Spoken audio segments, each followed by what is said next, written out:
3 men were already dead. I hadn't fired a single shot. She warned me before any of them moved. That's the part nobody believes when I tell it. Not the blood, not the bodies. The warning. A 11-month-old girl strapped to my chest in a parking garage, screaming into my ear a full 4 seconds before the first bullet ever left its chamber. 4 seconds. In my world, 4 seconds is the difference between a funeral and a Tuesday. My name is Deo Chukwu.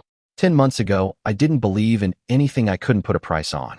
Then I found her in the rain, and everything I thought I understood about fear, about control, about myself, came apart in my hands like wet paper. Let me take you back. Not far. Just far enough for you to understand why a man like me was running through a parking garage with a baby in one arm and a gun in the other, and why I wasn't afraid of the men shooting at us. I was afraid of what she already knew that I didn't. 10 months earlier, it was raining the way it only rains in Hanul City, sideways. Angry, like the sky had a grudge. I was closing down my warehouse on the East Docks, the one my men use for things I don't discuss with strangers, when I heard it. A cry. Thin. Human. Coming from behind a stack of crates near the loading door. I told myself to walk past it. I told myself a man in my position does not stop for strays. I have told myself a lot of things over the years that turned out to be lies. I found her wrapped in a gray blanket already soaked through, lips going blue, no note, no name. Nothing but a small gold bracelet on her wrist that didn't match anything about where she'd been left. I remember saying out loud, to no one, I don't save people. I end them. And then I picked her up anyway. I named her Amara. It means grace, in a language that isn't even mine. But it felt right the moment I said it to her. And she stopped crying and looked at me like she already knew who I was going to become. My second in command, Rosha, thought I'd lost my mind. He told me so, more than once, usually while holding a bottle of formula like it might bite him. You run 6 blocks of this city, he said to me one night, standing in my kitchen at 2 in the morning while I tried to figure out how to work a diaper. Men fear your name in 3 languages. And you're up at 2 a.m. Googling, baby won't stop crying. She's not crying because something's wrong with her, I told him. She's crying because something's wrong with the hallway. He laughed. He actually laughed at me. I didn't laugh back. You've changed, boss, he said, still smiling, still not understanding. 6 months ago, you'd have shot a man for looking at you wrong. Now you're negotiating with a 9-month-old over sweet potato puree. She won and you know it. I told him, and for once he didn't argue. Because here's the thing nobody could explain to me. Not the doctors, not the 2 consultants I paid an obscene amount of money to fly in and tell me my daughter was developmentally advanced. Amara didn't cry like other children cried. She cried at doors before anyone knocked on them. She screamed at empty rooms 30 seconds before a window shattered from a storm nobody predicted. She pointed at my driver's chest 3 days before we found out he'd been skimming money from me and selling information to a rival house. I remember that day clearly, because it was the first time I truly understood what I was raising. We were in the car, headed to a meeting I no longer even remember the purpose of, and Amara went stiff in her seat, pointing one small finger at the back of my driver's head, over and over, refusing to stop, refusing to be soothed. Is she all right? My driver asked, glancing nervously in the mirror. She's fine, I said, but I wasn't looking at her anymore. I was looking at him. I fired him quietly 3 days later, after my own men confirmed what her small finger had already told me. I didn't tell anyone why. I didn't need to. But I started watching my daughter's hands like they were the only intelligence report I trusted anymore. And I started watching the people around me the way you watch a room after you've learned it isn't as safe as you believed. You're going to drive yourself insane, Rosha told me one night, watching me review security footage for the 4th time that week, comparing it frame by frame against the exact moment Amara had turned her head toward a window. She's a baby, Deo. Babies point at things. It doesn't always mean.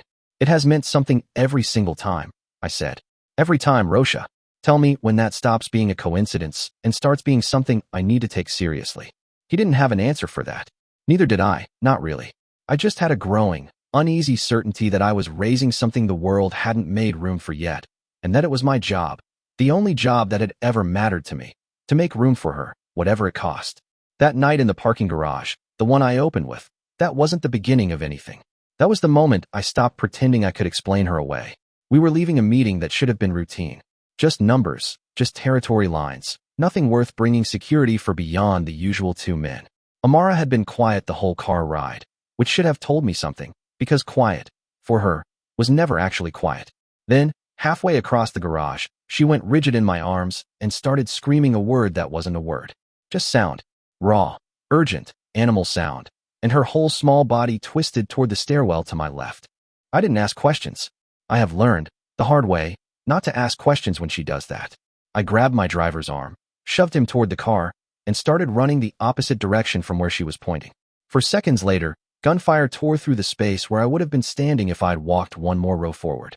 3 men, positioned on the upper level, opened fire on a spot in that garage that had my name written all over the plan, except I wasn't there anymore, because a baby who cannot form full sentences told me not to be. I want you to sit with that. Sit with what that does to a man who has spent his whole adult life believing that control comes from information, from muscle, from money. What do you do when the most reliable intelligence you have ever received in your life comes from someone who still needs help holding a spoon? For a moment, I froze. Not from fear of the men above me, from the sheer impossibility of what had just happened. My legs made the decision before my mind caught up. I was already moving, already shielding her small body with mine, before I'd even processed why. I fought back that night. I want to tell you what that felt like, because it wasn't like the other fights. Normally, in my line of work, there's a rhythm to violence, a language I've spoken fluently since I was young enough that it stopped feeling like a choice. But that night, every movement I made had her weight pressed against my chest, her small fists gripping my shirt, and I remember thinking, with a kind of clarity I'd never had in a firefight before, if I fail tonight, it isn't just my life that ends. That thought changes a man. It changed the way I moved. It changed the way I aimed. I have never fought harder for anything in my life than I fought in that garage, not because I was afraid of dying, but because for the first time in years, I had something worth surviving for. I'm not going to pretend I didn't. 2 of the 3 men didn't walk away from that garage. The third ran, and I let him, because Amara had gone quiet again, and quiet, when it comes after the screaming, means the danger has passed. I've learned to read her like a language. I just don't understand the grammar yet. We got home a little after midnight. Rosha met us at the door, saw the blood on my collar that wasn't mine, and didn't say a word. He just took Amara from my arms so I could breathe for the first time in an hour. I thought that was the worst night of that season. I was wrong. The worst night was still 2 weeks away, and it wouldn't come with gunfire. It would come with a woman standing very still outside my gate, watching my house like she'd been waiting her whole life for the chance. Her name was Fola. I didn't know that yet when my men brought her to me, hands zip-tied, face calm in a way that unsettled me more than fear would have. She was outside the property for 6 hours, Rosha said. Didn't run, didn't fight, just kept looking at the nursery window. I stood in front of her in a room I use for conversations I don't want overheard, and I asked her the only question that mattered to me. Why my daughter's window? She looked at me for a long time before she answered, and when she did, her voice was steady in a way that made the hair on my arms rise. Because she isn't your daughter, Mr. Chukwu. Not by blood. But she was never abandoned, either. She was placed. And you don't know what you're protecting. I laughed at her. I want to be honest about that, because it wasn't a good laugh. It was the laugh of a man trying to convince himself that the ground under him hasn't just shifted. I found her in the rain, I said. Alone. Freezing. If that's a placement, whoever placed her deserves what's coming to them. Whoever placed her, Fola said, loved her enough to know that a mafia boss with your resources and your particular blindness to fear was the only person in this city who could keep her alive long enough to become who she's meant to be. I told my men to give us the room. Cut her hands loose, I said, once the door shut behind Rosha. If she wanted to hurt my daughter, she wouldn't have spent 6 hours standing in the rain doing nothing but watching a window. Fola rubbed her wrists once they were free and studied me with an expression I couldn't place at the time. Not fear, not defiance, something closer to relief, like she'd been waiting a long time for someone to finally ask her the right question. You want to know why I was watching her window, she said. Ask me properly, not as an interrogation. Ask me the way a father asks. That stopped me. I hadn't expected her to notice the difference, and I hadn't expected it to matter to me that she had. Why? I said, quieter this time. Were you watching my daughter's window? Because I've been looking for her for 10 months, Fola said. Because the night she disappeared from the people who were supposed to protect her, I promised myself I would not stop until I found out whether she was alive or whether I needed to finally let myself grieve her. And because 3 weeks ago, I heard a rumor about a mafia boss in Hanul City raising a child who reacts to danger before it happens, and I knew. I knew before I ever saw her face. You could be lying to me. I could be, she agreed. But ask yourself something, Mr. Chukwu. If I wanted her dead, why would I have spent 6 hours outside your gate instead of one night breaking in while your guard was down? I wasn't watching that window to plan an attack. I was watching it because I was afraid, once I finally saw her again, that I wouldn't be able to make myself walk away. What she told me that night rearranged everything I thought I understood about the last 10 months of my life. Amara's mother had been part of a lineage, Fola's word, not mine, and I still don't fully trust the word. That stretched back through both my late mother's Korean family and a bloodline out of Fola's own Nigerian ancestry. Two threads that had crossed once, decades ago, in circumstances Fola wouldn't explain in full that night. Children born from that crossing carried something. Not a gift, Fola was careful to say. A burden. A perception that opened before the rest of them was ready for it. She sees consequence before cause, Fola said. She feels the wound before the wound exists. It will only grow sharper as she grows older. And there are people in this city, and outside it, who have spent years trying to make sure no child like her survives long enough to understand what she is. And you're telling me this because I'm her aunt, Fola said. And because the people who orphaned her the first time are already looking for her again. I didn't believe her. Not fully. Not that night. But I kept her zip-tied hands in front of me and Amara's screaming face in my memory.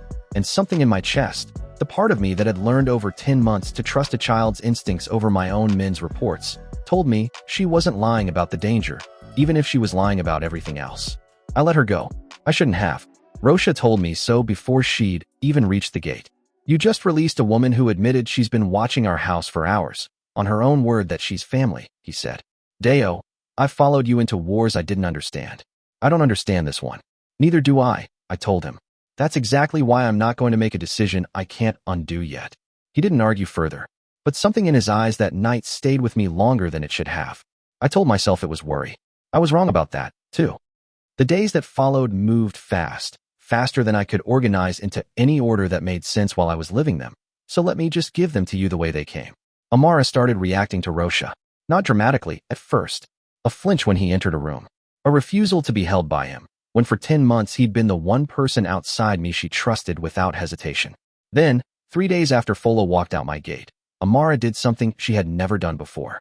She pointed directly at Rosha's chest, at his heart, and screamed the way she'd screamed in that parking garage. I told myself it was a coincidence. I told myself a lot of things that week. 2 nights later, one of my own men, someone I trusted enough to run my second warehouse, came to me with a file. Financial records. Calls placed from a burner phone registered under a name that traced back, through 3 shell accounts, to Rosha. He'd been feeding information to the same faction that hit us in that parking garage. Not for years. Not out of hatred. Out of debt. The kind that grows in the dark when a man doesn't tell you he's drowning. The kind I should have seen because I built my entire empire on knowing when men were drowning. I confronted him that night in the same room I'd used for Fola. How long, I said. It wasn't a question. It was a demand. Rosha didn't lie to me. I'll give him that. For months, he said. They found out about her. About what she does. They offered enough to clear what I owed. And all I had to do was tell them when you'd be moving, and where. You almost got her killed. I told myself it wouldn't get that far, he said. And his voice cracked in a way I'd never heard from him in 12 years of standing beside me. I told myself I could control it. You stood in that garage with me, I said, and I could hear my own voice shaking now, something I hadn't allowed myself in front of him in over a decade. You carried her out of the car yourself that morning. You looked her in the face, Rosha. I know. Then how? I stopped, because I genuinely didn't understand, and some part of me needed to, more than I needed to be angry. How do you look a child in the face and still make that call? Because I told myself she'd never even know, he said. And for the first time since I'd known him, he looked like a much younger, much smaller man than the one who'd stood beside me through a dozen wars. I told myself you were strong enough to handle whatever came, that you always had been, and that my debt would be the only thing that got settled. I was wrong about all of it. I know that now. I knew it the second she pointed at me and screamed like I was already a stranger to her. You were never a stranger to her, I said. That's what makes this unforgivable. She trusted you before she had words to know what trust even means. And you spent it. I have made peace, over the years, with betrayal from enemies. It costs nothing, emotionally, when a stranger tries to destroy you. It is an entirely different kind of wound when the man who has stood at your shoulder through every war you've fought decides your daughter's life is a debt worth trading. I didn't kill him. I want you to know that, because I know what world I operate in, and I know what you might be expecting. I gave him 1 hour to leave the city, and I told him if I saw his face again, Amara's instincts wouldn't be the only warning system standing between him and what came next. I don't know if that was mercy or weakness. I've stopped being sure there's a difference, some nights. For 3 days after Rosha left, the house was quiet in a way that felt less like peace and more like a held breath. I found myself checking the locks twice, then a third time, standing outside Amara's door at hours I used to spend reviewing ledgers, listening for the particular kind of silence that meant she was actually asleep, and not simply lying still while something in her small mind tracked a threat the rest of us couldn't see yet.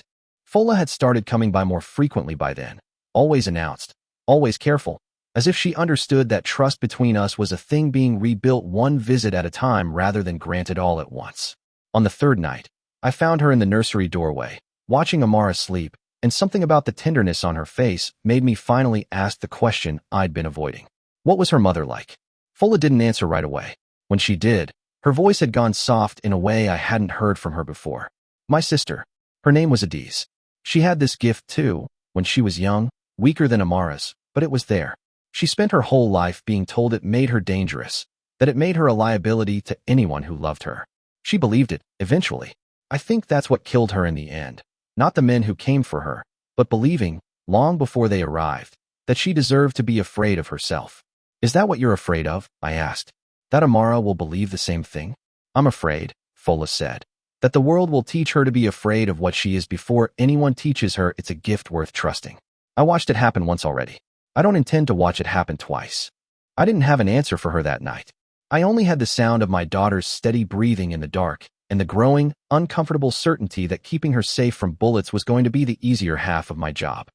The raid came 4 days after Rosha left, and it came exactly the way Fola had warned me it would, fast, coordinated, and aimed directly at the nursery window she'd been watching from outside my gate.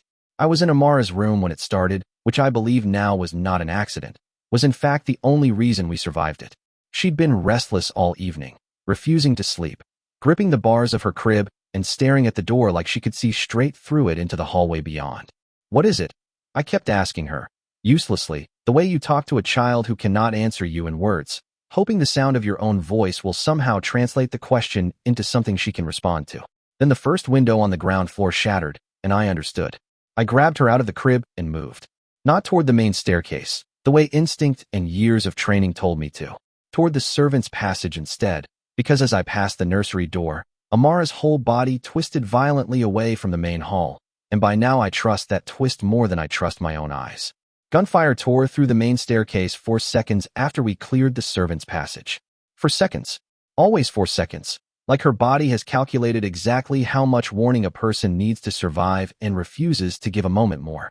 The passage was narrow, barely wide enough for the two of us, and I remember pressing her face into my shoulder so she wouldn't see the 2 men who came around the corner ahead of us before I had the chance to put them down. My hands were steady. My mind wasn't. Every shot I fired that night, I fired with the specific, terrible awareness that if I missed, if I hesitated even a fraction of a second longer than I had, there would be no second warning, no 4 seconds of grace to correct the mistake. Stay with me. I kept whispering into her hair, though I don't know if I was speaking to comfort her or myself. Stay with me, Amara. Somewhere above us, I heard Fola's voice for the first time, shouting orders to men I didn't recognize, and for one terrible second I believed the worst possible version of the last 2 weeks, that I had been played from the very beginning, that the woman I'd let walk out my gate had simply been gathering intelligence for this exact moment. I want to tell this next part slowly, because it's the part that changed everything, but the truth is it happened in fragments, in flashes, the way real violence always does no matter how the movies show it to you. I heard Fola's voice before I saw her. She was already inside my house, already moving through the East Wing with 2 men I didn't recognize, and for one terrible second I believed she'd led this attack herself, that everything she'd told me had been a long con to get close enough to take Amara from me directly. They think she's with me, Fola shouted, over the sound of a door being kicked in somewhere below us. That's why they hid here tonight. They think I already moved her. They're trying to flush her out before I can get her to safety. She's not going anywhere with you, I said, and I meant it as a threat, not a negotiation. I'm not here to take her, Fola said, and there was something in her face in that moment, something raw and afraid in a way she hadn't allowed herself to be afraid in front of me before. I'm here because if they find her before you get her out, none of this will matter anymore. Not the bloodline, not the prophecy, not any of it. She'll just be gone. I made a decision in that hallway that I have replayed 1,000 times since, and I still don't know if it was born from trust or desperation, and maybe by now those 2 things have become the same animal in me. I let Fola clear a path ahead of us while I carried Amara through the fire. We lost 2 of my men that night. Good men, men who'd been with me since before Amara ever existed in my life. I carry that. I will always carry that. But we made it to the panic room beneath the East Wing, and it was there, in the dark, with gunfire still echoing somewhere above us, that Amara did something she had never done before. She stopped screaming. Instead, she reached up with one small hand and pressed it flat against my chest, and she looked toward the ventilation shaft in the corner of the room, completely calm, completely certain, and she made a sound I can only describe as guiding. Not a warning, a direction. Fola went still beside me. She's never done that before, she whispered. Not this young. Not this clearly. Done what? Led, Fola said. She's not just sensing danger anymore, Deo. She's starting to sense the way through it. I didn't have time to sit with what that meant. I followed the direction of her small pointing hand, out through the ventilation shaft, out through a maintenance corridor I didn't even know existed beneath my own house. And it put us exactly where we needed to be to avoid the second wave of men who'd been sent to cover the exits I would have chosen on instinct. Twice in that corridor, she pressed her hand against my chest again, and both times, seconds later, I heard boots pass on the other side of a wall we would have walked straight into if we'd kept moving at our original pace. It wasn't luck anymore. I understood that now. It hadn't been luck since the parking garage. My daughter was reading the building the way I used to read a man's face before deciding whether he was lying to me. Except she was doing it through concrete and steel, through walls she had never seen and rooms she had never entered. By the time we broke into open air behind the old carriage house, I was shaking in a way I hadn't allowed myself to shake in front of anyone in years. Fola put a hand on my shoulder, steady, grounding, and for just a moment, in the middle of everything falling apart around us, it felt like the three of us were something closer to a family than I had let myself admit out loud. Comment below if you want the part 2. Meanwhile, kindly subscribe for more story. We made it out, all three of us, and it was in the cold outside my burning east wing, watching smoke rise into a sky that didn't care about any of it, that I finally asked Fola the question I should have asked the very first night. Who is doing this? Give me a name. She looked at me, and for the first time since I'd met her, she looked less like a woman guarding a secret and more like a woman finally deciding she was tired of carrying it alone. His name is Sung-ho, she said, and you already know him. You've known him almost your whole life. I want you to understand what that name did to me before I explain who he was, because the sound of it hit me somewhere older than fear, somewhere underneath every wall I've spent 20 years building. Kang Sung-ho was my mother's closest friend before I was even born. He was the man who taught me how to hold a gun the first time, the man who stood beside me at my mother's funeral when I was 19 years old and told me that grief, in our world, either destroys you or it forges you, and that he would make sure it forged me. I called him uncle for most of my life. I trusted him with things I never told another living soul. I hadn't spoken to him in 6 years. Not since a disagreement over territory that I told myself was purely business, the kind of falling out that happens in this life and means nothing personal underneath it. I was wrong about that, too. Everything that week was teaching me how wrong I had been about almost everything. He was there, Fola said, the night your mother and Amara's grandmother made the arrangement that led to all of this, decades before either of you was born.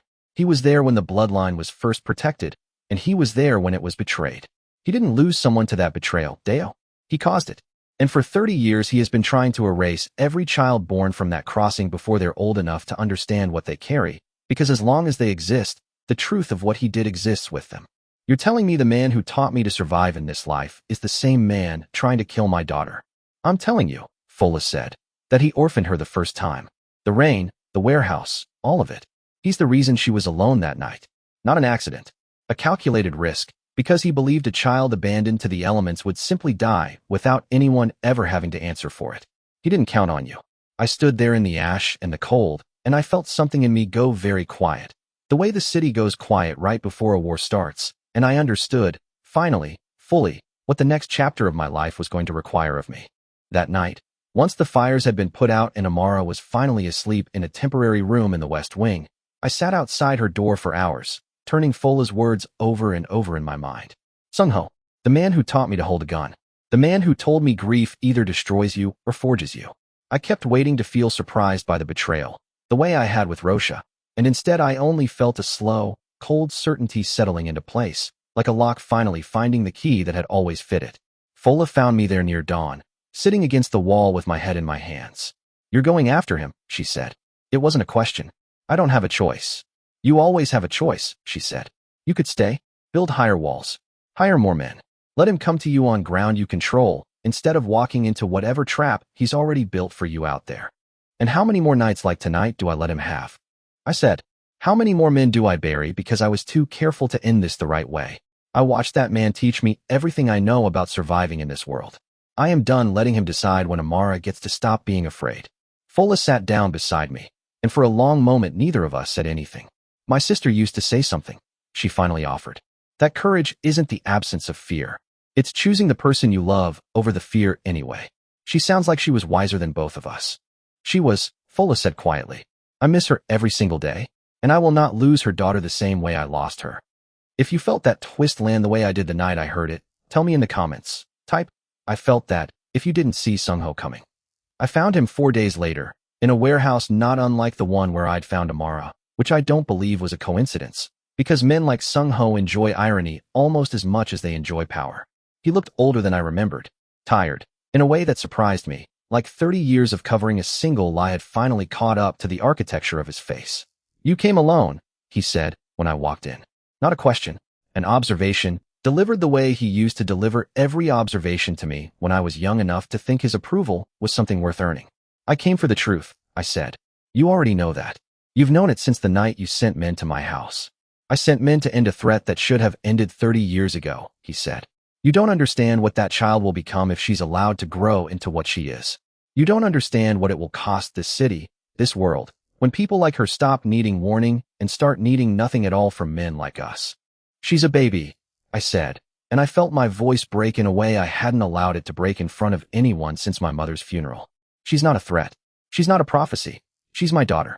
She was never meant to be your daughter, Sung-ho said, and something in his voice cracked too, something old and buried and furious all at once. She was meant to be erased before anyone had the chance to love her enough to protect her. That was the entire plan. And then you found her in the rain, and you ruined 30 years of careful work in one night, because you couldn't walk past a crying child the way any sensible man would have. Good, I said. I hope it haunts you exactly as much as it should. You don't understand what's coming for her, he said, and for a moment, the old man I remembered flickered through, the one who used to sit with me after my mother's funeral and tell me the world only respects the men willing to make the hard choice. There are others like me, Deo, older than me, more patient than me. I was sent to end this quietly, before it grew into something no single man could contain. If I fail here tonight, they won't send one man next time. They'll send everything they have. Then let them come, I said. I buried my mother. I buried the boy I used to be, the one who thought you were worth calling family. I am done being afraid of what's coming for her, because everything that's ever come for her has had to go through me first, and it has failed every single time. Not every time, Sung-ho said quietly. Not the first time. I made sure of that myself.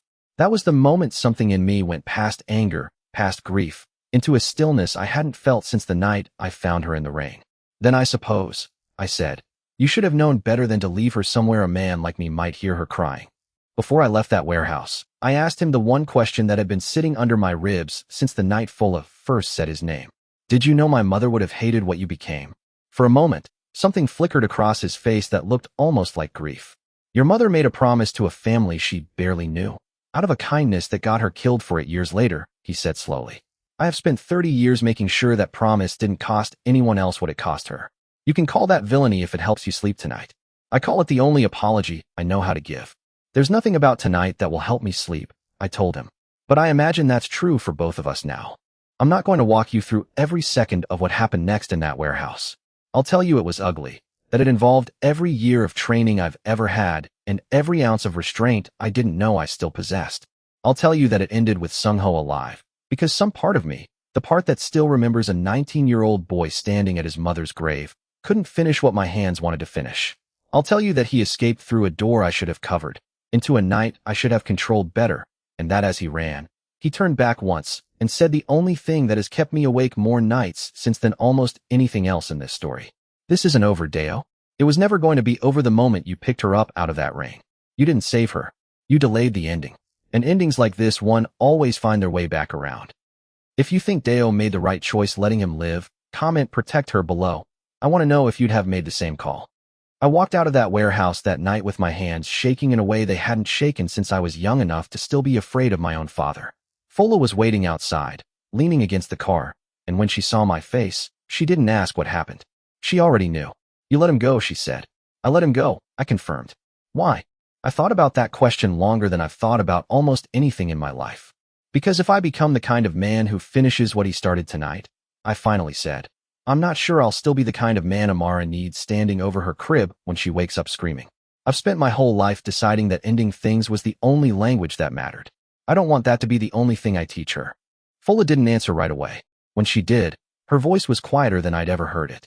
My sister would have liked you, she said. That's not something I say lightly. We drove home in silence after that, and I remember looking down at Amara, asleep in her car's seat, utterly unaware of the war that had just been fought in her name, and feeling something settle in my chest that I hadn't felt since before I found her in the rain. Not peace. I don't think peace is something men like me get to keep for very long, but something close to it. Something worth protecting. Amara is 11 months old now. She still doesn't have full words, still points at hallways and doors and empty corners of rooms that make my men reach for their weapons before they even understand why. Fola stays with us most nights now, in a wing of the house we rebuilt after the fire, and Rosha has not been seen in this city since the night I let him walk out of it. Some nights I still wonder if I made the right choice, letting both of them live. Rosha, who betrayed us out of debt and desperation. Sung-ho, who orphaned her out of 30 years of buried guilt disguised as duty. I used to believe mercy was a weakness I couldn't afford. I'm not sure I believe that anymore. I think mercy, for me, has become its own kind of armor. Proof, even to myself, that everything I'm building around her is worth more than the man I used to be before she existed in my life. Last night, I stood over her crib the way I have almost every night since I found her, watching her sleep, watching her small chest rise and fall with a peace I still don't fully believe she's earned yet, not in a world like ours. Fola found me there, the way she often does now, and stood beside me in silence for a long while before she spoke. She's going to ask you one day, Fola said, why the world came for her before she was even old enough to understand it was happening. What are you going to tell her? I thought about that question longer than I've thought about almost anything since the night I found her in the rain. I'm going to tell her the truth, I finally said. That she was born into something bigger than either of us understands yet. That people feared her before they ever met her. And that none of it mattered, in the end, because I would have burned this entire city to the ground before I let any of them take her from me. That's not really an answer, Fola said, smiling for the first time in what felt like weeks. No, I agreed. But it's the only one I have that's true. I don't know what Amara is going to become. I don't fully understand what she already is. But I know this. The night I found her in the rain, I told myself I don't save people, I end them. I was wrong about that. I've spent my whole life being very good at ending things. What I didn't know, standing in that warehouse with a screaming newborn in my arms, was that I was about to become someone whose entire life was built around beginning one. Instead, she was never abandoned. She was sent. And it took me 10 months, a war, and a name I never wanted to hear again, to understand that I wasn't her rescuer at all. I was her assignment. And Sung-ho is still out there. Which means this story, our story, isn't finished yet. If you want to see what happens when Amara's abilities grow beyond anything even Fola can explain, subscribe now, because part 3 is coming, and it's the chapter where everything we think we understand about her gift gets turned upside down. She didn't warn us this time. She hunted. That's the only way I know how to describe what my daughter did on a Tuesday afternoon, in a hallway she had walked 1,000 times before, when she stopped mid-step, turned completely away from her toys, and walked. Walked, not crawled, not pointed, walked, straight toward a closet door none of my men had checked in over a week. Inside that closet was a man who had been hiding in my house for 4 days. My name is Deo Chukwu. 6 months ago, my daughter's warning saved my life in a parking garage. I thought I understood what she was capable of. I was wrong then, and I was wrong again the day she led 4 armed men to a target they didn't even know existed, using nothing but her own 2 feet and a certainty in her eyes that I still haven't found the words for. Let me take you back to where the last chapter of this ended, because you need to understand how much changed in 6 months, and how much of it I never saw coming. For a moment, standing in that hallway watching a 1-year-old walk toward a locked door with more certainty than most grown men carry into a gunfight, I felt something I hadn't felt since the very first night I found her in the rain. Not fear exactly. Something closer to awe laced with dread, the specific kind of dread that comes from realizing you are raising something the world has no name for yet, and that every month that passes, the gap between what she is and what anyone can explain only grows wider. After the fire, after Sung-ho ran, after I buried 2 good men and let 2 other men, one who betrayed me, one who orphaned my daughter, walk away alive, I told myself the worst of it was over. I told myself we'd earned a season of peace. I was wrong, but I didn't know that yet. Standing in my rebuilt East Wing, watching Amara take her first real steps across a floor that used to be on fire. She's early for walking, Fola said, standing beside me that morning, arms crossed. The way she always stood when she was quietly cataloging something about my daughter that worried her more than she wanted to admit. She's early for everything, I said. You know that better than anyone. I keep waiting for her to slow down, Fola admitted. Every book I've found, every fragment of the old texts my sister used to reference, says the gift grows gradually. A child senses fear before danger for years before anything sharper develops. Amara skipped that timeline entirely. She went from warning to walking into locked closets in under 6 months. Is that dangerous? I don't know, Fola said, and I could hear how much it cost her to admit that. That's what frightens me most. Not what she is. That none of us, not me, not the texts, not 30 years of Sung-ho's research, actually know what she's becoming or how fast. Fola had stayed. I want you to understand what that meant 6 months in. She had a room in the West Wing now, a place at my table, a place in Amara's life that had stopped feeling like surveillance and started feeling like family, though neither of us had said that word out loud yet. She trained with my men in the mornings, quiet and disciplined in a way that earned their respect faster than I expected. In the evenings, she read old texts in a language I didn't recognize, texts she said belonged to her sister's side of the bloodline, searching for anything that might explain what Amara was becoming. I found something, she told me one night, sliding a worn, leather-bound book across the table between us, her fingers lingering on the cracked spine like it held something fragile. A reference to his second child. Same crossing, different family, born almost the same year as Amara. If it's real, if he survived, he'd be old enough now to already understand what he is. A boy, Fola confirmed. Raised, according to this, by the very people who orphaned Amara in the first place. I sat with that for a long moment, feeling the weight of it settle somewhere behind my ribs. You're telling me there's another child like her, raised by our enemies instead of by us? I'm telling you, Fola said, that if he exists, Sung-ho didn't just fail to erase this bloodline. He decided to weaponize the half of it he could still control.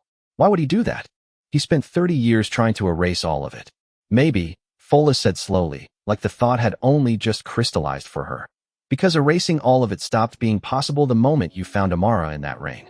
Maybe controlling one half became the only option he had left. I didn't believe her, not fully, not until the day Amara walked into that closet. It happened on an ordinary Tuesday, which I've learned by now means nothing in my life, because the ordinary days are always the ones that break wide open. Amara had been playing on the floor of the sitting room, stacking blocks with a concentration that always unsettled the guards more than it should have. And then, without warning, without her usual scream or her usual rigid stillness, she simply stood, turned, and walked. I followed her because I have learned, in the hardest way possible, never to do anything else. The house went quiet around us as she moved, the way it always does when the men on duty notice her doing something they don't have a name for. I felt my own pulse rising with every step she took, that same old cocktail of fear and awe I still hadn't found a way to separate from each other. She led me down the east hallway, past 3 doors she'd never shown interest in before, and I found myself cataloging each one as we passed. The study, the old sitting room, a storage closet we barely used, waiting for her to stop at any of them, and she didn't. She kept walking, small and certain, until she reached a linen closet that backed onto an old maintenance shaft, one of the same hidden corridors we'd used to escape the raid 6 months earlier.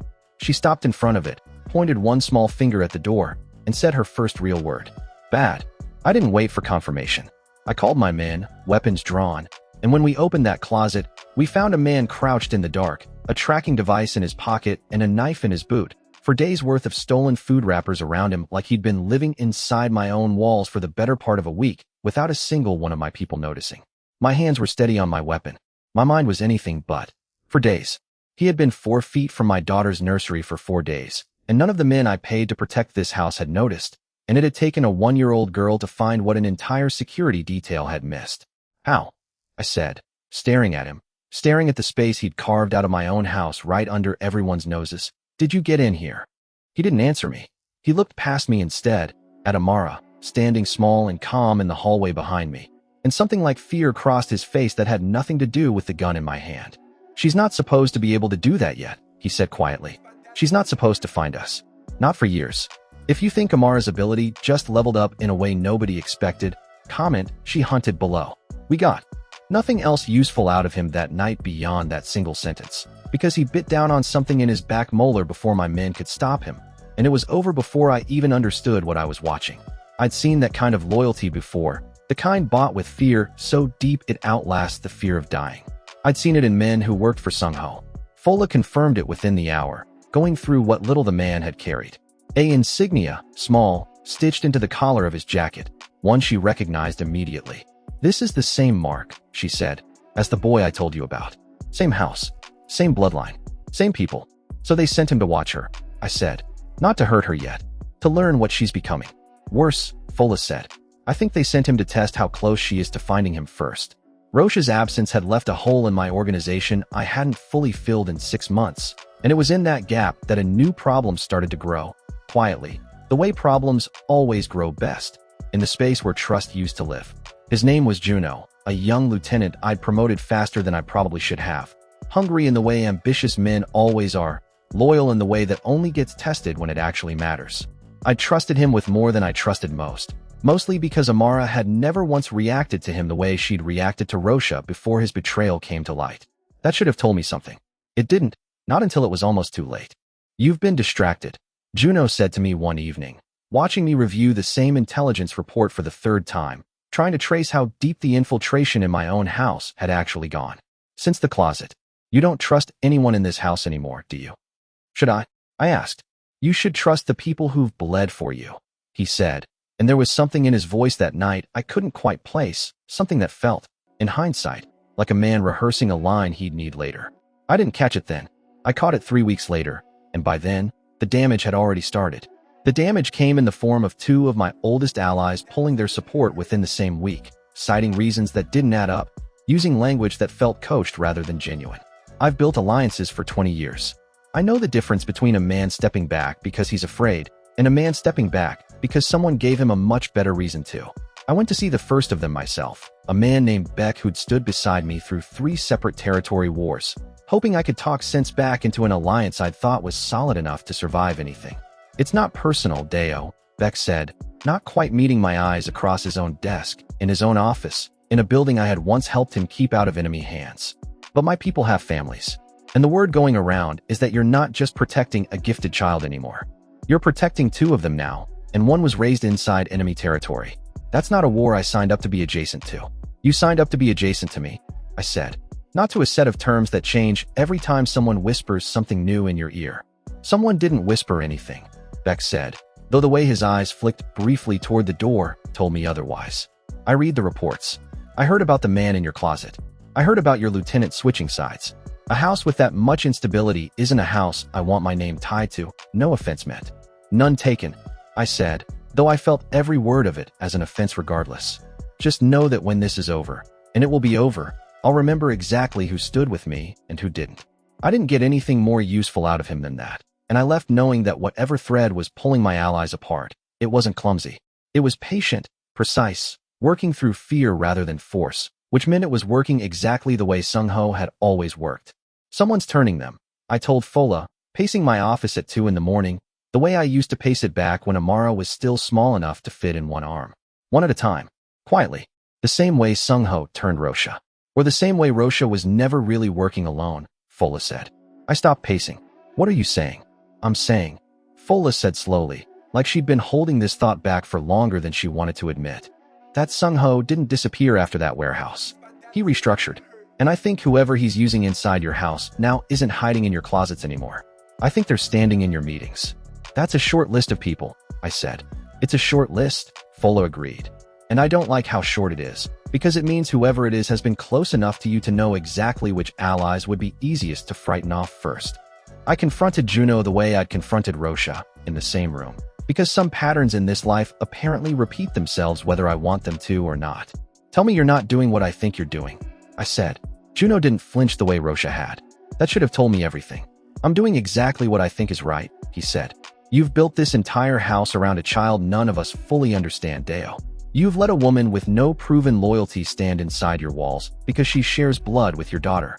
You've turned this organization into something built entirely around protecting one little girl's secret, and some of us think that's a war none of us signed up to fight."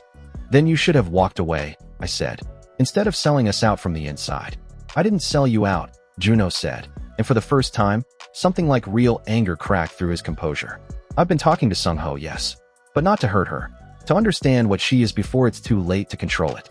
He's not the monster your aunt-in-law paints him as, Deo. He's the only one who's been honest with you about what she's actually going to become. You've been talking to the man who orphaned her, I said, and I felt the same cold certainty settle over me that I'd felt in that first warehouse, 6 months ago, hearing his name for the first time.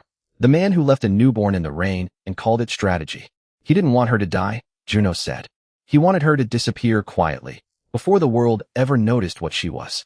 You're the one who made sure the world noticed. Every enemy you've made, every ally who's pulled away this month, every man who's died defending this house. That's the cost of you deciding she gets to exist loudly instead of safely. She's a child, I said, not a liability to be managed quietly. She's both, Juno said, quieter now, almost pleading. That's what none of you seem to understand. She can be your daughter and still be the single most dangerous variable in this entire city. I've watched you these past 6 months, Deo. You're not thinking like a strategist anymore. You're thinking like a father. And fathers get people killed. I stood there, stunned in a way I hadn't been since the night Fola first said Sung-ho's name to me. You've been talking to the man who orphaned her, and you're lecturing me about what love does to a man's judgment. I've been talking, Juno said, to the only person in this entire story who seems to understand that a child who can find hidden men through solid walls is not just a daughter to protect. She's a weapon nobody's prepared for, including you. If you didn't see Juno coming, tell me not again in the comments. I want to know if this betrayal hit harder than Rosha's. I threw him out that night, the same as I'd thrown out Rosha, and I told myself the same lie I'd told myself then, that removing the threat from my house meant removing the threat entirely. I have never been more wrong about anything in my life.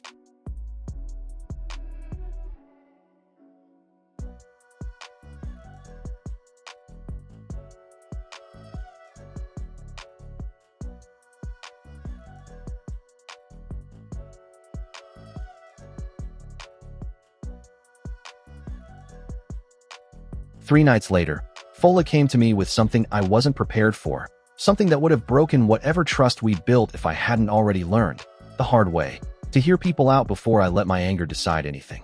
I need to tell you something before someone else does, she said, and there was a fear in her voice I hadn't heard since the very first night I'd met her, zip-tied in that interrogation room. Sung-ho contacted me 2 weeks ago. Every muscle in my body went still. You've been talking to him too. Not the way you're imagining, she said quickly. He didn't ask me to betray you. He asked me to convince you to send her away. Somewhere he can't reach, somewhere none of this ever touches her again. He said if I got her out of this house, out of this war, he'd call off everyone looking for her. He said he was tired, Deo. Tired of 30 years of cleaning up a promise he never wanted to make in the first place. And you didn't tell me. I didn't tell you, Fola said, because I was trying to decide if he was telling the truth, and because some small, terrible part of me wondered if he was right. If she'd be safer far away from all of this, away from you, away from me, away from every single person who's ever put a target on her back just by loving her. I lost my sister to this bloodline, Deo. I have spent every day since then terrified of losing her daughter to it too. I felt something in my chest crack open in a way I wasn't prepared for. You considered taking her from me. I considered, Fola said, her voice breaking. Whether loving her the way I do meant I had to be willing to lose her, if it meant she got to live. I didn't decide anything, Deo. I came to you instead. That has to count for something. It counts, I finally said, after a long silence, feeling anger and understanding both fighting for the same space in my chest. But I need you to promise me something. If he ever contacts you again, I hear about it that same night. Not 2 weeks later. Not after you've spent that long wondering if he's right. I promise, Fola said quietly. I should have promised you that the first time. Juno didn't leave quietly. 2 nights after I threw him out, one of my safe houses on the north side of the city burned to the ground, and the message left behind, spray painted across the surviving wall, told me exactly who I was dealing with now. You should have listened. No one died in that fire, which I've come to understand wasn't mercy, it was precision. Juno knew that house held nothing but old records, nothing but paperwork I could afford to lose. He wasn't trying to hurt me. He was trying to prove he still could, whenever he wanted, and that every wall I thought protected me was thinner than I believed. He's not working with Sung-ho the way we assumed, Fola said, studying the wreckage the next morning, her arms crossed against the cold. Sung-ho wants this contained quietly. Juno wants you to feel exposed. Those aren't the same goal. Then what is his goal? I think, Fola said slowly, he genuinely believes what he told you. That Amara is a threat the world isn't ready for, and that you're too much of a father now to see it clearly. I think he's trying to force your hand, make you desperate enough to send her away yourself, the same way Sung-ho wanted me to convince you to do. Two men, I said, both convinced the kindest thing I could do for my daughter is give her up. Both of them wrong. Both of them, Fola agreed, underestimating exactly how much you're capable of protecting once you've decided something is worth protecting at all. I doubled security around the house that week, moved Amara's nursery to the most defensible room in the East Wing, and started the search for Minjun in earnest, because if Juno was trying to force my hand, I intended to make my next move before he could force anything. It did count for something. It didn't fix the fact that I now had a second bloodline child raised by my enemies, a lieutenant who'd sold whatever loyalty he owed me for a conversation with a man he believed more than he believed me, and an aunt who'd spent 2 weeks weighing whether my daughter would be better off without either of us in her life. I found the boy before Sung-ho found a way to use him against us. His name, according to what little intelligence we gathered from the man in the closet before he ended himself, was Minjun, 10 years old, raised in isolation, trained the way you train a weapon rather than a child. Getting to him took 2 weeks of quiet work, bribed guards, forged transport manifests, favors called in from allies who hadn't yet abandoned me over the growing chaos around my house. Fola insisted on coming, and I didn't argue, not after everything she'd already confessed to me. I think some part of both of us understood that finding this boy was the only way either of us could prove, to ourselves as much as to each other, that we were capable of choosing the harder right thing over the easier wrong one. The compound sat 2 hours outside the city, disguised as a private boarding academy, the kind of place wealthy families send children they don't want to think about too carefully. From the outside, it looked almost peaceful. It was the inside that told the real story.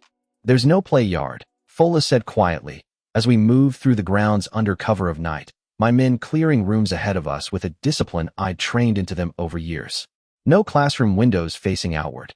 This isn't a school. It's a containment facility wearing a school's face.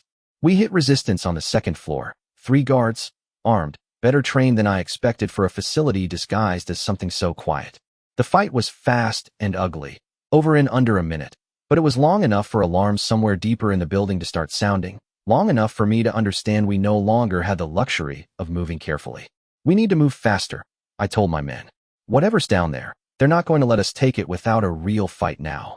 We found him 3 floors down, in a room with no windows at all, sitting perfectly still on a cot, the way I imagine a child learns to sit when movement itself has been punished before. Alarms were still blaring somewhere above us, and yet he hadn't moved, hadn't flinched, hadn't even looked toward the door until I was standing directly in front of him. What we found broke something in me I didn't know was still capable of breaking. He wasn't guarded like a threat. He was guarded like a prisoner.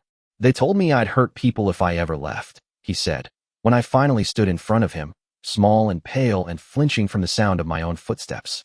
They said the only reason I'm allowed to exist is because I'm useful to them. Do you believe that? I asked him. He looked at me for a long moment, calculating, the way a child shouldn't have to calculate anything. I don't know what I believe, he finally said. I've never been anywhere else to compare it to. I thought of Amara, safe in her nursery, safe because a man had chosen to stop and pick her up out of the rain instead of walking past her. I thought of everything this boy had never been given, simply because the people who found him first decided a weapon was more valuable than a child. You're not a weapon, I told him, crouching down so I wasn't looking down at him the way everyone in his life probably had. Whatever they told you, it was a lie designed to keep you controllable. You're a child, and children deserve better than what's been done to you. He looked at me like no one had ever said that to him before. I believe, now, that no one ever had. If I come with you, he asked, what happens to me? You get to be a kid, I said. For the first time in your life, probably. That's it. That's the whole plan. It wasn't a sophisticated answer. It was the only true one I had. Getting him out was harder than getting in. The alarms had brought more guards than I'd accounted for, and we fought our way back through 2 floors of resistance with Minjun pressed close against my side, flinching at every gunshot in a way that told me exactly how unfamiliar violence still was to a boy who'd been raised to become a weapon rather than to wield one. Fola cleared the final corridor herself, moving with a precision that reminded me, uncomfortably, of how little I still knew about everything she'd learned in the years before I met her. We made it to the vehicles with minutes to spare before reinforcements would have made extraction impossible. Minjun didn't speak the entire drive back to the city, just stared out the window like he was trying to memorize a world he'd never been allowed to see properly before. Sung-ho found us before we made it back to the city, which I understand now was inevitable. Because a man who spent 30 years hunting one bloodline was never going to let the other half of it walk free without a fight. You took something that isn't yours, he said, standing in the road ahead of my convoy, alone, which told me either he was far more confident than he should have been, or far more desperate. I signaled my men to hold their positions, not yet, and stepped forward myself. You raised a child like a weapon, I said. I'm not giving him back to that. He was never meant to be raised any other way, Sung-ho said. That's the part you refuse to understand, Deo. Children like them, children like Amara, like Minjun, the world doesn't have room for them to simply exist as children. He's not who he says he is. For words, that's all it took to end the closest thing to peace this family had known in over a year. For words, spoken clearly, calmly, by a child who wasn't even 2 years old, at a dinner table I had let myself believe was finally safe. My name is Deo Chukwu. I've told you before that my daughter doesn't warn like other children warn. She doesn't cry at shadows or startle at loud noises. She tells you exactly what's wrong when she finally has the words to say it, and she doesn't soften it for anyone in the room, not even the people you love most. I had let myself believe, over the past few months, that the worst of it was behind us. Juno had vanished after that fire, silent and unseen, and I'd made the mistake so many men make in this life, mistaking silence for surrender. Minjun was healing, slowly, laughing more, flinching less. Fola had become something closer to family than ally, closer than I'd ever admitted out loud. I had allowed myself, foolishly, to believe we'd earned a season of quiet. I should have known better by now. Quiet, in this family, is never actually quiet. It's just the sound a storm makes while it's still gathering. It happened on an ordinary Thursday evening. Fola had made dinner, the way she often did now, moving through my kitchen with an ease that had stopped feeling like something borrowed from someone else's house and started feeling like it belonged to her. Minjun sat across from her, still careful with his portions, still watching the door more than his food, but easier than he'd been a month ago. He'd even started teasing Amara gently, in the awkward, tender way an older sibling learns to tease a younger one, and hearing him laugh at his own small jokes had become one of the quiet victories I held on to most. Amara sat in her booster seat between us, quiet, watching the table the way she always watched everything, like she was reading something none of the rest of us could see. Eat your rice, small one, Fola said gently, sliding the bowl closer to her. Amara didn't eat. She looked up, first at Fola, then slowly around the table, her small face unusually still, the same stillness I'd learned over the past year to fear more than any scream. Minjun noticed it too, his fork pausing halfway to his mouth, some instinct in him recognizing the shift in her before the rest of us fully understood what we were watching. And then she said it. He's not who he says he is.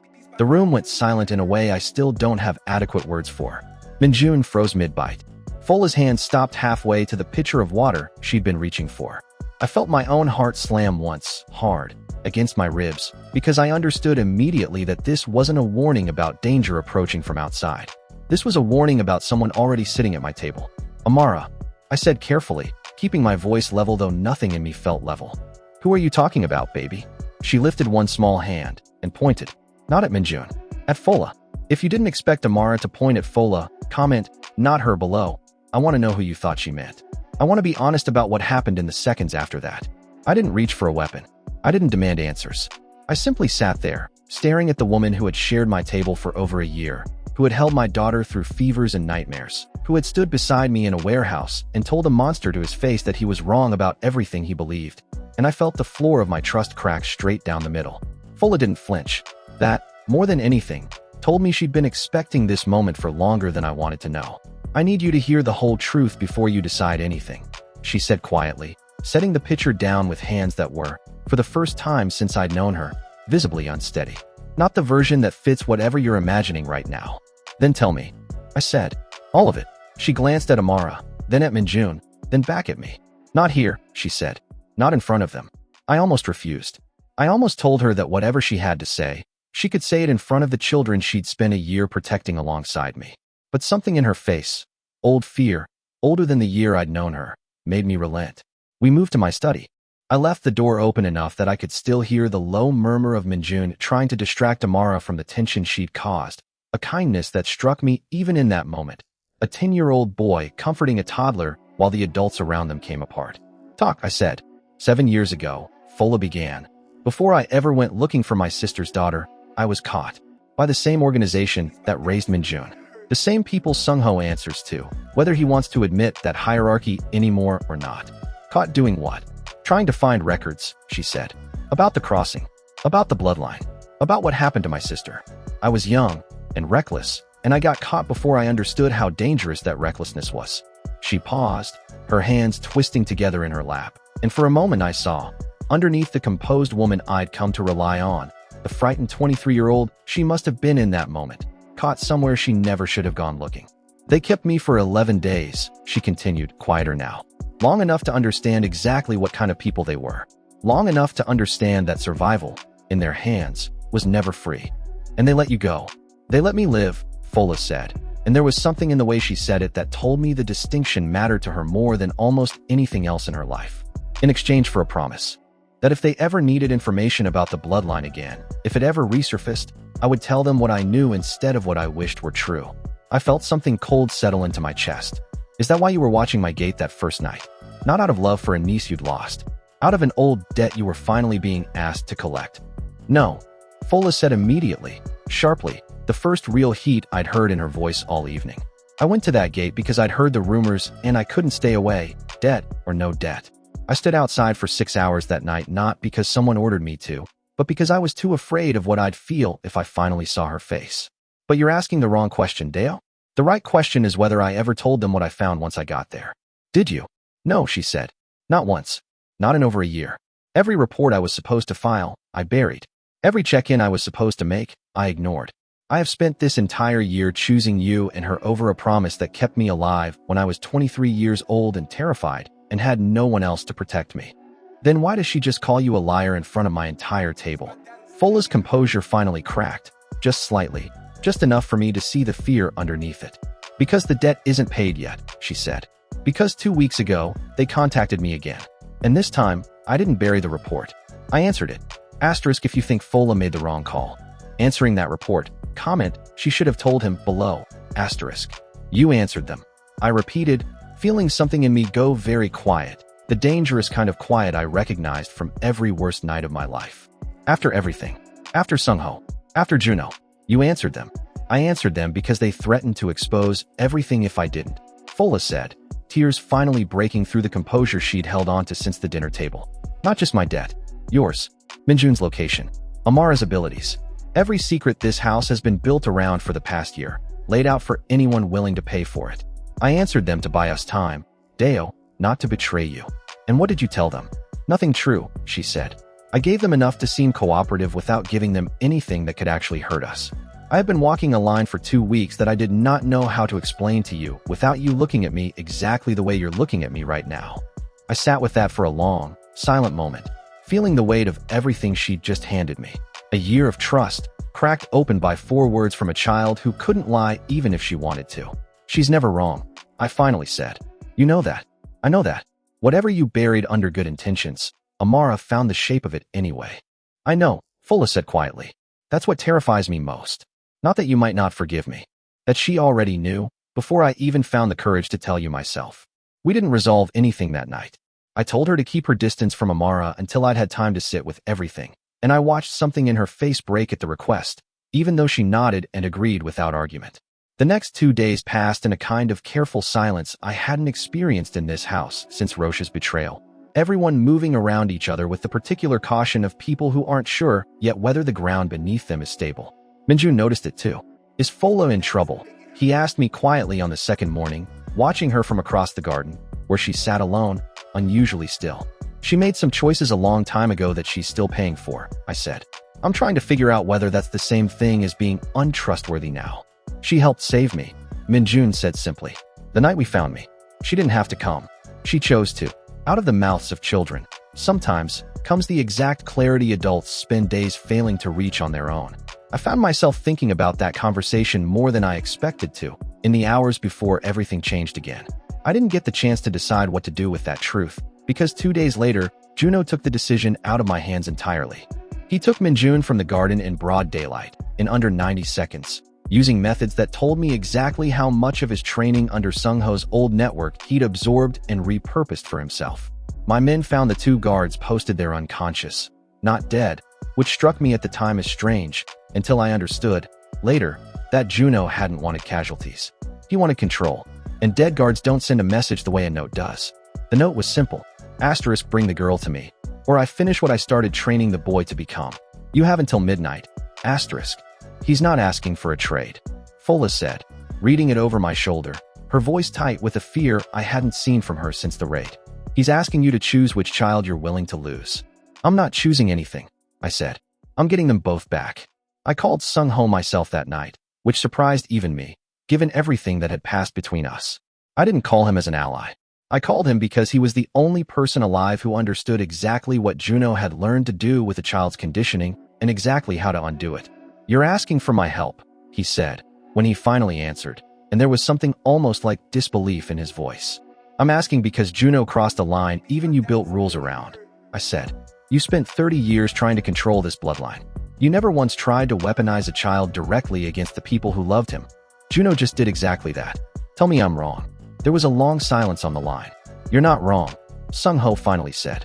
I disagreed with everything you built around that boy and that girl Dale, but I never intended for either of them to become a blade pointed at their own family. That was never the plan I spent 30 years protecting. Then help me stop him. Another silence, longer this time. I'll help you, Sung-ho said. Not because I've become the man you want me to be.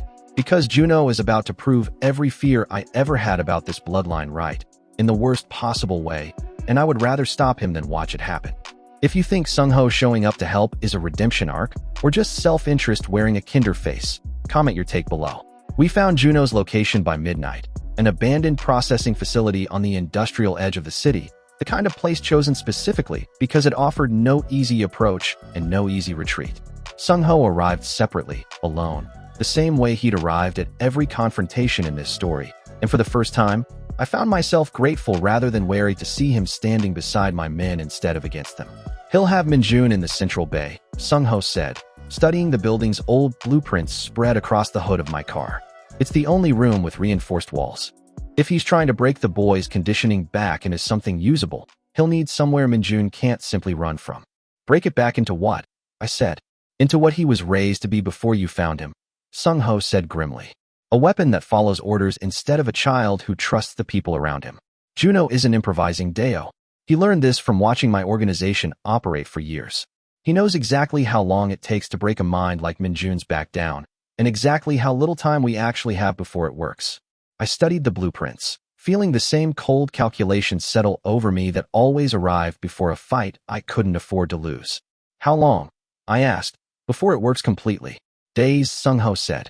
Maybe less, if he's as motivated as I think he is. Once conditioning like that fully sets, it doesn't just fade because someone's kind to the boy afterward. It takes years to undo properly. Some of it, honestly, never fully undoes. That single sentence did more to settle my resolve than anything else could have. Whatever this rescue cost tonight, it would cost far less than what waiting would cost Minjun for the rest of his life. Fola insisted on coming, despite everything unresolved between us.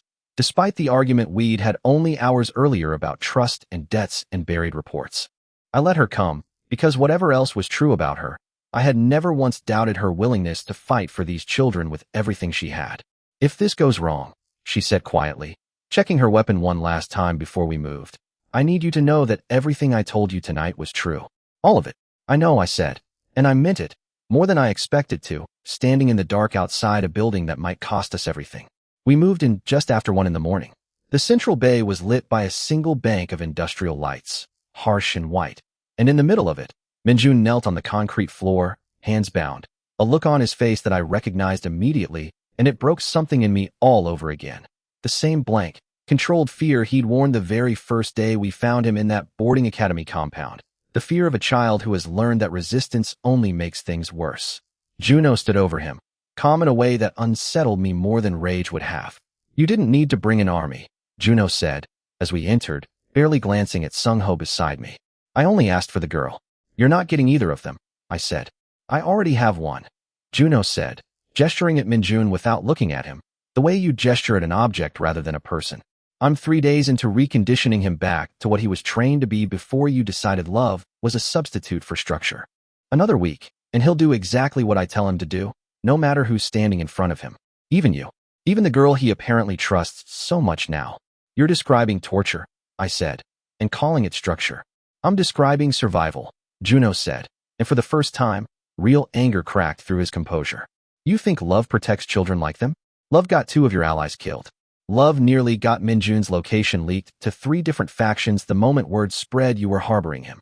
Structure is what kept this bloodline contained for 30 years before you decided sentiment was a better strategy. You were the one who taught me that lesson, I said quietly. 6 months ago, standing in a room telling me I'd let a child become the center of everything I do. I remember every word. I just never expected you to become the exact thing you warned me about. I became, Juno said, the only version of myself that was willing to actually finish what needed finishing. You made a family out of danger, Deo. I decided someone needed to make a weapon out of it instead, before the danger finished all of us first. Structure, Sung-ho said quietly, stepping forward for the first time, is what I built, Juno. And even I never asked it to turn a child's own mind into a weapon against the people raising him. You've taken everything I built and twisted it into something even I don't recognize. Juno actually laughed, sharp and humorless. You're lecturing me about lines, old man? You spent 30 years deciding which children got to live and which ones got left in the ring. Don't stand there and pretend morality is something you have any right to invoke. Maybe I don't have the right, Sung-ho said, but I have the experience.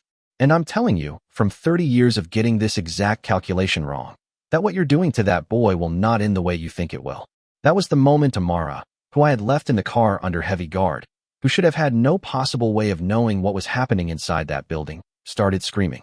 I heard it through the radio one of my men was carrying. The connection opened the way I always insisted it stay open whenever she was nearby during anything dangerous. Not the scream I'd grown used to over the past year.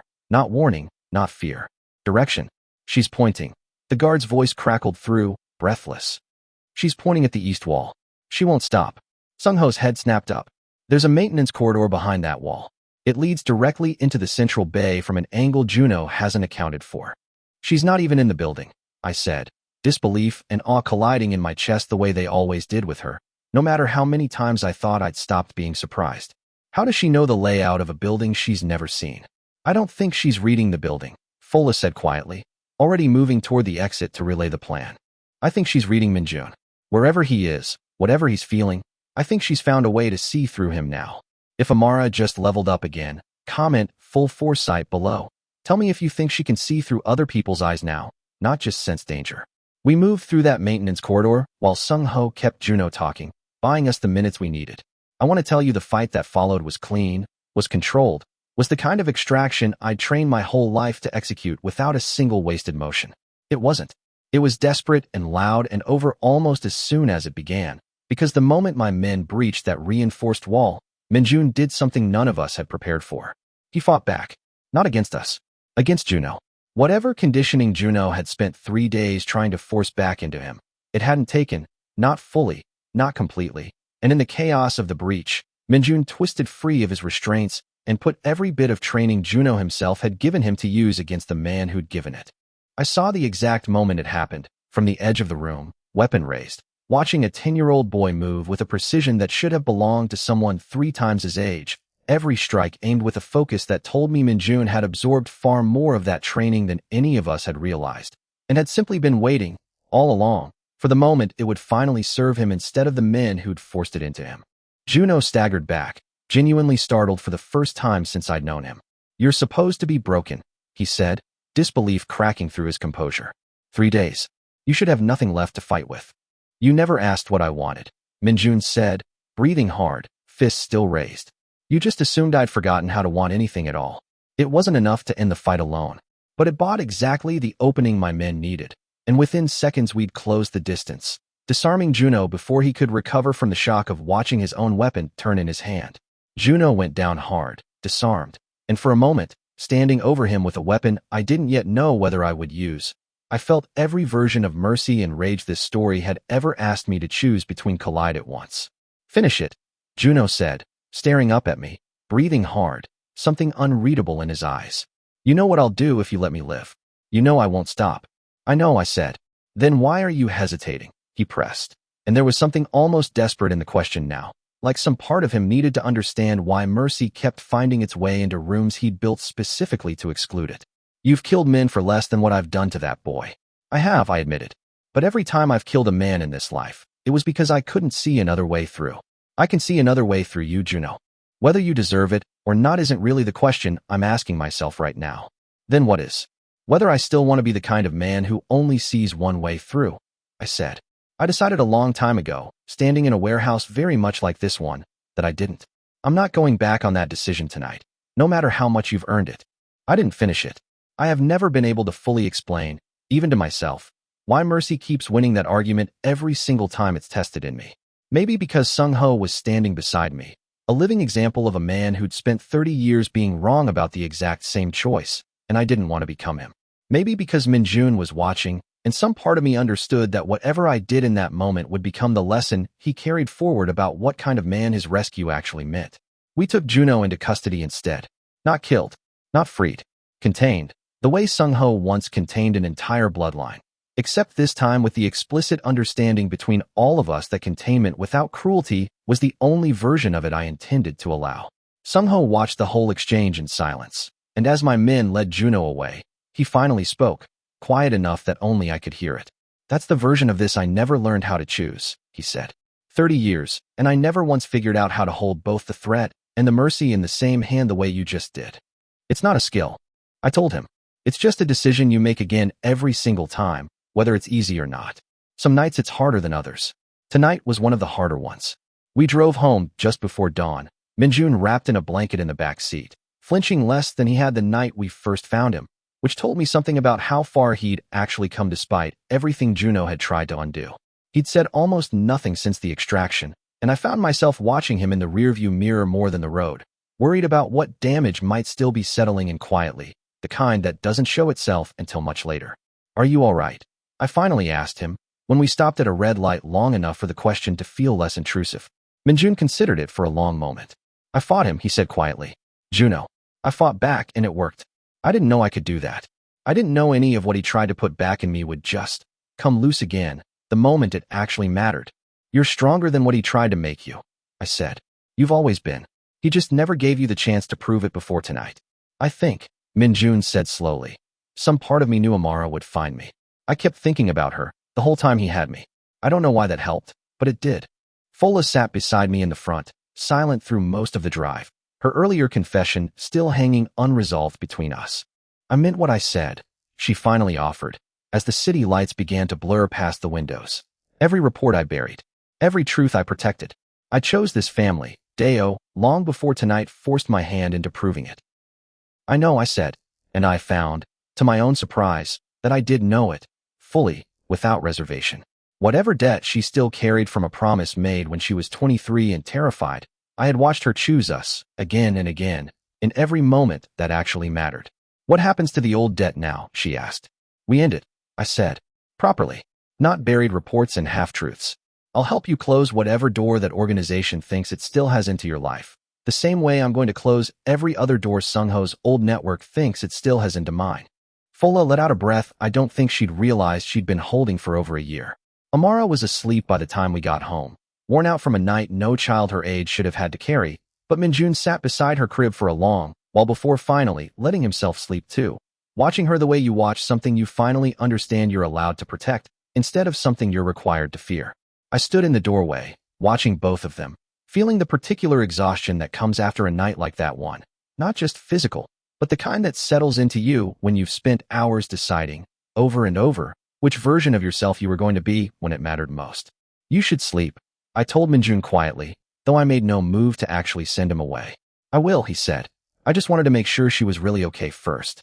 She did something for me tonight I don't think I'll ever be able to properly thank her for, and she's not even old enough to understand what she did. She'll understand one day, I said, and when she does, I imagine she'll be glad it was you she chose to protect. He smiled at that, small and tired, and finally let his head rest against the side of the crib, asleep within minutes. Fola joined me there eventually, and for a long while neither of us said anything. She's still growing, Fola finally said, nodding toward the crib. Whatever she just did tonight, seeing through Min-jun the way she did, that wasn't the ceiling of what she's capable of. I don't think we've found the ceiling yet. I know, I said. Are you afraid of that? I thought about the question longer than I probably needed to. I used to be, I said. Every time she grew into something new, I used to feel that awe and dread arrive together, like they were the same feeling wearing two different names.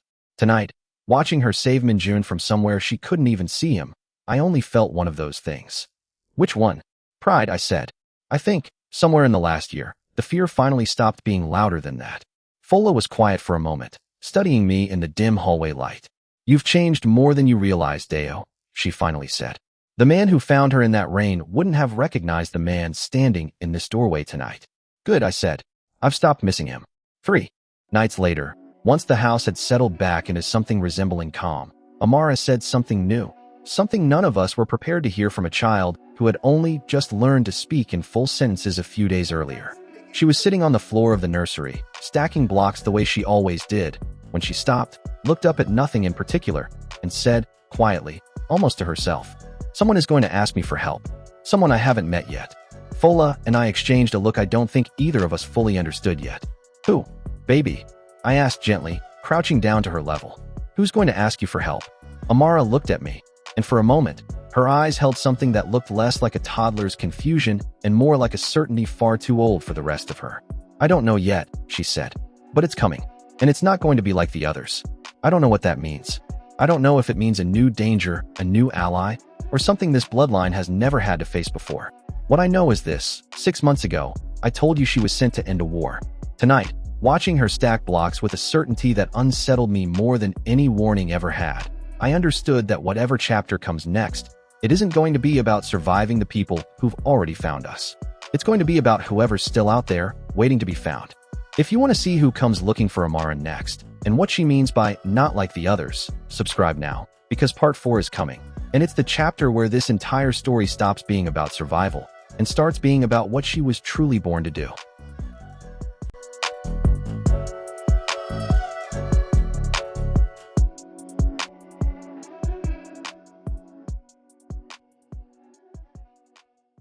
She was standing at the front gate before sunrise, and none of my men had seen her arrive.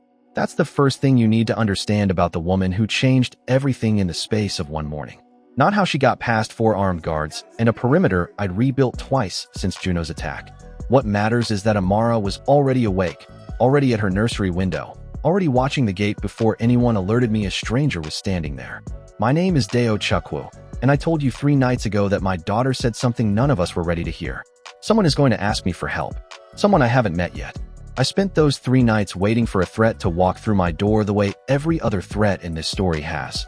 Armed, angry, certain of what it wanted to take from me. I wasn't ready for what actually came instead. There's a woman at the gate, my head of security said, his voice tight over the radio. She's alone, unarmed. She says she needs to speak to the girl. Not to me. She was very specific, sir. The girl, not you. I found Fola already in the hallway, Minjun beside her, both of them pulled from sleep by the same tension I felt crawling up my spine. Amara stood at her window in her small nightgown, one hand pressed flat against the glass, utterly calm in a way that told me she'd been expecting this longer than the rest of us had. That's her, Amara said, without turning around. The one who's coming. If you think this stranger is friend or enemy, comment your guess below before you keep reading. I want to know if anyone calls this one right. I went down to the gate myself, weapon holstered but present, the way I always carry myself into uncertainty now. The woman waiting there was younger than I expected, maybe mid-20s, dressed simply, hands empty and open at her sides in a gesture that read less like surrender and more like practiced habit, the posture of someone who has learned, the hard way, that raised hands keep you alive longer. My name is Bisola, she said, before I could speak. I know how this looks. I know every reason you have not to trust a stranger standing at your gate before dawn. I'm asking you to let me explain anyway, because I don't have anywhere else left to go. Start talking, I said. You have exactly as long as it takes me to decide whether that's true. There's a girl, Bisola said, and her voice cracked slightly on the word girl, the first real crack in her composure. My daughter, 7 years old. 3 days ago, men came to our home looking for her specifically, not for money, not for me, for her, by name, like they'd been hunting her for a long time before they ever found our address. Something cold moved through my chest. Why her? Because she sees things, Bisola said. Things that haven't happened yet. Things no 7-year-old should be able to describe with the kind of detail she describes them. I used to think it was nightmares. I don't think that anymore. I think it's the same thing everyone online whispers your daughter can do, Mr. Chukwu. I think there are more of them. And I think whoever is hunting mine already knows exactly what they're worth. I stood very still, feeling the shape of 6 months collapse suddenly into a pattern I hadn't let myself see clearly until that moment. Sung-ho's 30 years of containment. Juno's obsession with structure and bloodlines. The old organization Fola had spent a year hiding from. All of it, I realized, standing at that gate in the gray light before sunrise, had never actually been about one child. It had been about the possibility of more. "How did you find me?" I asked. "I didn't," Bisola said. "She did. My daughter drew a gate. This gate. 3 days before I ever knew your name. Before I ever heard a single rumor about the girl people online call the miracle child. She drew this exact gate, and underneath it she wrote one word, over and over, until I finally understood it wasn't a word at all." "What was it?" "A name," Bisola said. "Amara." If your jaw just dropped at that reveal, comment, "Not like the others below." That's exactly what Amara said was coming. I brought her inside. I want to tell you I did it purely out of caution, weighing risk against information the way I've trained myself to weigh every stranger who arrives uninvited at my door. The truth is simpler than that, and less comfortable to admit. I brought her inside because some part of me had been waiting, ever since Amara stacked those blocks and spoke of someone not yet met, to finally understand what my daughter actually was. Not a warning system. Not a weapon Sung-ho once tried to claim. Something else entirely, something none of us, not Sung-ho, not Juno, not even Fola with all her old knowledge of the bloodline, had fully understood yet. Amara met Bisola in the sitting room without a moment's hesitation, climbing straight into her lap the way she'd never once done with a stranger before, not in the entire year I'd raised her. "Her name is Tolu," Amara said, before anyone had told her the daughter's name. "She's scared of the dark room." "Not the dark, the room." Bisola went white. "How could you possibly know that?" "I don't know how I know things," Amara said, with the plain, devastating honesty only a child that age can offer. "I just know them, like they're already mine before they're real yet." Fola crouched beside them both, studying Amara with an expression I'd never seen on her before. Not fear, not the careful caution she usually carried around Amara's abilities, but something closer to reverence. "She's not just seeing danger anymore," Fola said quietly. "She's finding the others like her, reaching them somehow, before she's even met them." "That's what I meant," Amara said simply, looking up at her father with an expression far too old for her face. "That's what I said was coming. Not a bad thing. A finding thing." I sat with that for a long moment, feeling the entire shape of the last year reorganize itself in my mind. Every danger I'd fought, every man I'd faced across a warehouse floor or a processing facility, every version of Sung-ho's 30-year obsession and Juno's twisted structure, all of it had been about controlling a single child, because whoever controlled her controlled a door none of them had ever managed to fully open. Amara wasn't the door. She was the key that finally understood how to unlock it. "There will be more of them," I said slowly, watching Fola's face for confirmation of a fear I already knew the answer to. "Not just Tolu. More children like her, scattered wherever the bloodline scattered generations ago, and my daughter is somehow finding a way to reach every single one." "If that's true," Fola said, "then whoever is hunting Bisola's daughter isn't just after one child anymore. They're following the same signal Amara is following, which means they already suspect what we just figured out standing in this room." That thought hadn't finished settling before my phone rang. It was Sung-ho. "They found the girl," he said, no greeting, urgency stripped bare in his voice in a way I'd never heard from him before, not even the night Juno took Minjun. "The one from the message 3 days ago. Tolu. They know her name. They know her mother relocated, and they're 12 hours behind a car that's already heading in your direction." "They're not behind her," I said. "She's already here." Silence on the line, heavy enough that I could hear him recalibrating everything he thought he understood. "Then you need to understand what's coming for your gate, Deo, because it isn't Juno anymore. It's the people who trained Juno. The actual organization, not the fractured piece of it I built and lost control of 30 years ago. They've been quiet because they were building something, and I think what they were building is a way to track this bloodline the same way your daughter is now tracking it. If that's true, they're not 12 hours behind Tolu. They're 12 hours behind Amara. If you think this is the real enemy the whole story's been building toward, comment the real organization below." I moved fast after that call, faster than I think I've moved since the night I first found Amara crying in the rain. Every guard I trusted was pulled to the perimeter. Every exit was mapped, every vehicle prepped. Minjun and Bisola's daughter both brought into the safest room in the house, though Tolu herself, once she finally arrived under Sung-ho's escort 3 hours later, turned out to be nothing like the frightened child I expected. She walked straight up to Amara the moment she saw her. Two little girls meeting for the first time like they were finishing a conversation they'd started somewhere neither of the adults in the room could follow. You found me, Tolu said. You found me first, Amara answered. You drew the gate. They held hands after that, and neither one let go for the rest of the day. And something about watching them together settled a fear in me I hadn't fully realized I was still carrying. The fear that whatever Amara was, she was destined to carry it alone. The convoy arrived just after midnight. I won't pretend I wasn't afraid. Watching headlights sweep across the perimeter cameras, watching the count climb past anything Juno had ever brought against us. 6 vehicles, easily 30 men, moving with a coordination that told me immediately this wasn't a raid built on rage the way Juno's had been. This was a raid built on decades of patience finally running out. Sung-ho stood beside me at the gate, weapon drawn, and for the first time in this entire story, I understood that we weren't allies of convenience anymore. We were simply on the same side, fully, without the old suspicion that had colored every conversation between us until now. You built this network, I said, watching the vehicle slow at the edge of my property. Tell me you can end it too. I built the part of it that tried to contain this bloodline out of fear, Sung-ho said. What's coming through that gate right now is the part that decided containment wasn't profitable enough. I never controlled that faction, Deo. I spent 30 years trying to keep it from ever learning what I already knew. I failed. The man who stepped out of the lead vehicle didn't bother with introductions. He simply studied the house, studied me, studied Sung-ho standing beside a man he'd spent 3 decades hunting, and something almost like satisfaction crossed his face. 2 generations of this bloodline, he said, standing on the same side of a gate. That's more valuable than either of you understand. Hand over the children, and everyone in that house survives the night. Refuse, and we take the same thing either way, just with considerably more blood on the ground before we do. You're not walking away from this gate with anything, I said. I don't need to walk, he said. I only need one of them to reach me. And I understand at least one of your children reaches things now that used to be impossible to reach.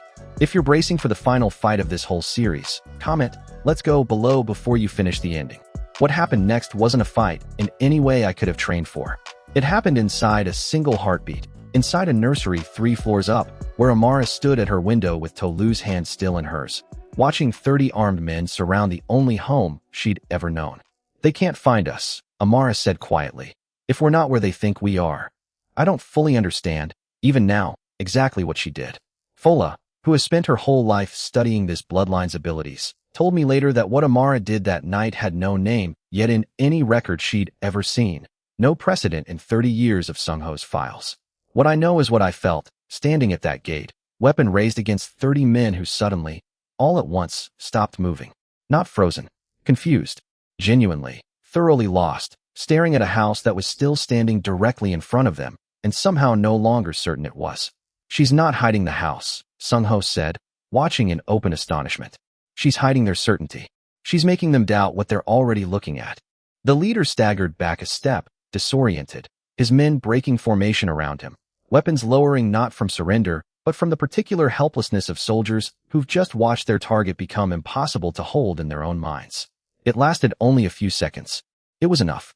My men moved in the confusion, and within minutes the convoy that had arrived with such patient certainty was disarmed, contained, broken apart before a single true shot had been fired. I found Amara afterward exactly where I'd left her, standing at the window, Tolu's hand still in hers, both of them watching the chaos below with the calm of children who'd simply done what needed doing and were now waiting to be told they could rest. You didn't have to do that alone, I told her, kneeling beside her, my voice unsteady in a way I didn't try to hide. I wasn't alone, Amara said, looking at Tolu. That's what she's for.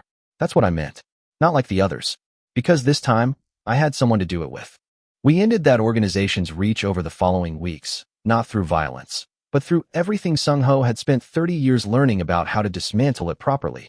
Records exposed, funding cut, the fractured remnants scattered too thin to ever reassemble into the threat that had stood at my gate.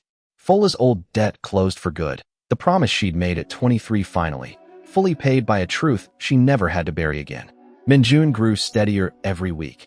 The fear I'd first found in him replaced slowly by something that looked, more and more, like an ordinary childhood he was only just learning how to have. Bisola and Tolu stayed, because neither Amara nor Tolu could stand the idea of being apart, and because I understood, watching those 2 girls grow inseparable, that my house had become something larger than the family I'd built to survive one storm. It had become the first safe place this bloodline had ever known. Amara still finds them, sometimes. Others like her, scattered in places none of us would have thought to look, Each one drawn to that gate the way Tolu was. Each one welcomed the way she was welcomed, no longer hunted, no longer contained. I told you once that she was sent to end a war. I understand now that ending it was never actually the point. She was sent to build the peace that came after. This is the final chapter of Deo and Amara's story. Thank you for staying with this family from the very first night in the rain to the very last gate they ever had to defend. If this story moved you, drop a comment telling me which moment stayed with you the longest, and subscribe for the next family this channel follows, because there's always another story worth telling. Asterisk.